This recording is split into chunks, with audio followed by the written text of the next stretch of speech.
So I'm Lucy and I am the nutritionist with Love British Food, and as I used to be a vet, I just love doing this because it just connects me back to British farming, which is fabulous. And with my vet hat on, I am a huge dairy fan, and as a nutritionist I really enjoy promoting dairy whenever I can. So I thought, for a change, rather than writing on the blog for the Love British Food website, I would just talk about it. So in this bottle, full fat, whole milk, there is only 5% fat. So that's often something which people are taken surprised by. And actually, the great thing about having whole dairy is that you then get all the fat-soluble vitamins in it as well. So particularly thinking of vitamin A, which we're used to getting from colourful veg, but vitamin A is great for our immune system. It's very, very important in that fact, and dairy provides a fabulous source. And also, being full fat, it just really helps us to feel full for longer. So generally speaking, I do advise, let's just enjoy that full fat version, unless you're diabetic or something, and then it's a good idea to go for a reduced fat option. Now, the lactose that is in milk, the natural sugar, is actually digested in a different way to how we digest most sugars in our food, and it goes all the way into our large intestine where our bacteria ferment it for us. We do digest some of it ourselves, but we're heavily dependent on our bacteria to digest it for us as well. And so that is really good because that boosts our gut bacteria, which boosts our health. But also what it means is that dentists generally love milk. They're very happy for children to drink milk because the sugar, the natural sugar in it, is absorbed in a very different way and doesn't interfere with the health of our teeth. So that's great.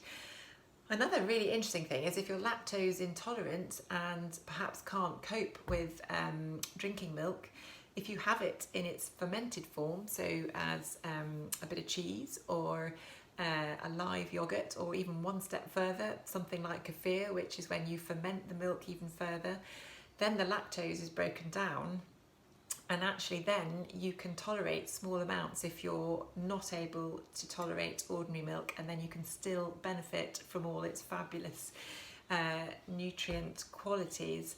And one of the things that we all know about milk is it's brilliant for calcium. We only ever absorb about a third of the calcium that's in our food, and milk is the easiest source of food to absorb calcium from because the lactose in it, and also one of its proteins called zeaxanthin, actually helps us to absorb that calcium. So although calcium is present in green leaves and lots of other sources, milk and dairy foods are still one of the best sources of calcium because our bodies are really able to absorb it. It's obviously fantastic for protein, we all know about that, really important for growth, and that protein is complete, so it has every single building block we need in it to make any protein that we need to in our body, which makes it a really high quality protein. One thing that people don't often know about milk is it's also one of the best sources of iodine, and actually what we're finding now through some research that Public Health England have been doing is that our iodine levels are going pretty low, and lots of other countries use iodized salt to avoid this.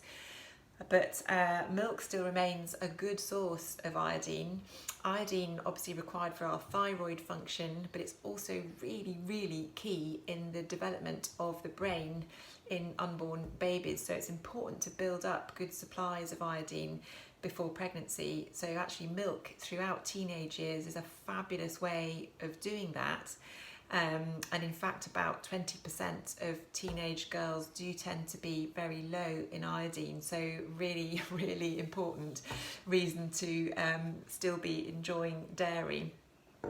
This bottle also has a vitamin B in it called riboflavin, which helps us to absorb iron in our food.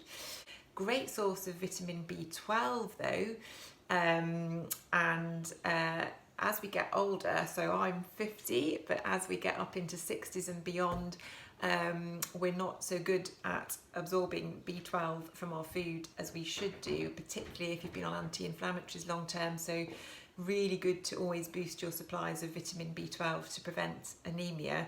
And again, dairy is a fabulous source. So lots of great reasons for supporting our British farmers, tucking into dairy. And yeah, I'm gonna put mine in a quiche today. I think that's going to be how I'm going to enjoy it. So have a great weekend.